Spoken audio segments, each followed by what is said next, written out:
Um professor, como trabalhador intelectual e mediador da cultura, não tem que puxar, levar os alunos todos às costas e fazer de cabeça do aluno, de corpo do aluno, não pode, não é? Porque os alunos são homens e mulheres, com inteligência, cabeça, essas coisas, também estão ali para fazer trabalho intelectual, não é? Mas ele não se pode substituir aos alunos. E, portanto, porque senão não deixa os alunos aprender, não é? Esta passagem histórica de um tipo de trabalho a outro tipo de trabalho tão distante no plano histórico tem que passar por um diálogo e depois nós pensamos logo a seguir, não chega a aprender a dizer a profissão. É preciso também aprender a escrever a profissão. E sabemos que isso é uma violência, mas essa é uma conquista que queremos fazer, não é? Porque a escrita não é uma coisa qualquer na vida intelectual, no trabalho intelectual. É o instrumento principal do trabalho intelectual.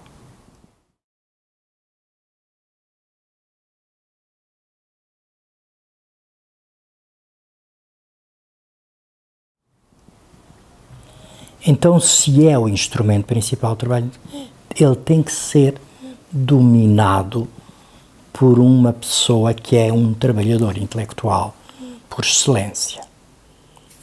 Portanto, quer dizer, porque a escola nasceu para ser a escola da escrita, quando nasceu como necessidade, não é? De acesso à escrita, logo à vida intelectual. Foi por isso que nasceram as escolas no Ocidente, junto das grandes religiões do Ocidente, as religiões do livro. E então, quer dizer, se nós perdemos a memória dessas coisas, já não sabemos o que estamos a fazer. Às vezes perguntam, mas porquê esta obsessão pela escrita? Porque se somos trabalhadores intelectuais, mediadores culturais por excelência, não é? Na sociedade, é a nossa vocação. Então, não temos mais do que tentar dominar ao máximo esse instrumento que é a escrita. Quer dizer, a quem poderíamos exigir isso, senão aos professores? Não é? Mas, como os professores ao longo dos anos foram ganhando medo da escrita, não é? Fica a escola uma instituição opressora, não só para os alunos, como também para os professores. Porque depois todos têm medo das mesmas coisas, não é? Que é do trabalho intelectual e, sobretudo, da escrita. E depois a proibição, a ausência, a ocultação também, não só da escrita, mas a ocultação do diálogo e da fala, não é? Os alunos não podem falar na escola. E como é que se pode aprender sem falar? Todos nós tivemos uma iniciação à escrita muito técnica e, para alguns, muito frustrante. No trabalho que faço com professores para os desafiar à escrita, procuro sempre que rememorem como foram iniciados na escrita. As suas memórias da escrita são, por vezes, muito dolorosas e submetidas àquilo que alguns investigadores designam de práticas brutais de reescrita. Ou seja, os seus textos foram muitas vezes cortados, riscados a vermelho, a preto, a verde. A maioria dos professores não acredita na qualidade da sua escrita e tem muito medo dela. Não é? E simultaneamente tem umas fantasias mitómanas de fazer uma obra magistral, ou faço uma obra magistral, ou então não escrevo. Não é? E, portanto, nesta dificuldade é necessário encontrar um meio termo, é necessário começar a escrever. Este é o problema. É necessário começar. E isso é o que tento fazer nos grupos de trabalho no movimento, e até noutros, mas no movimento isso é muito estimulante, porque os professores experimentaram muitas destas coisas, resistem muito, brincamos muito com isso, com essas resistências. Muitas vezes sou eu quem começo mal, começo como posso, começo como sei, é isso. Mas é isso a escrita, é começar como se sabe e como se pode e trocar isso.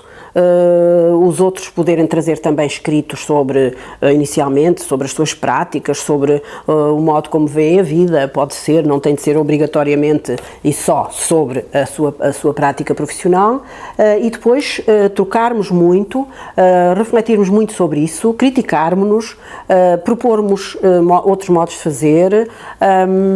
Uns gostam mais de determinados aspectos, estão mais ligados à literatura, fazem uma escrita mais literária, outros têm uma escrita mais técnica e, portanto, depois trabalha-se muito sobre isso. E, no final, produzimos, normalmente, um pequeno livro, uma pequena brochura, que tem um pouco a memória do que aconteceu, também para trocarmos com outros professores, e também nos obrigamos a fazer comunicações sobre isto ao Congresso do Movimento, procurando alguns aspectos mais críticos, mais significativos, que provocaram maior evolução, porque simultaneamente procuramos sempre que o trabalho seja a dois níveis, ao nível do próprio professor, o trabalho de escrita, e ao nível da escrita que ele conseguiu desencadear com os seus alunos. E, portanto, é sempre essa avaliação que procuramos fazer, quer ao longo do ano, mostrando os textos, as produções dos meninos, verificando por aí as aprendizagens que estão a acontecer e trocando muito isso entre nós, porque isso é muito desencadeador de inquietações e de alguém dizer, não estou a fazer isso, ou talvez devesse ir por aí, ou se calhar esse caminho não, mas de outro modo. E, portanto, esta reflexão em desassossego é simultaneamente muito desafiadora para as pessoas.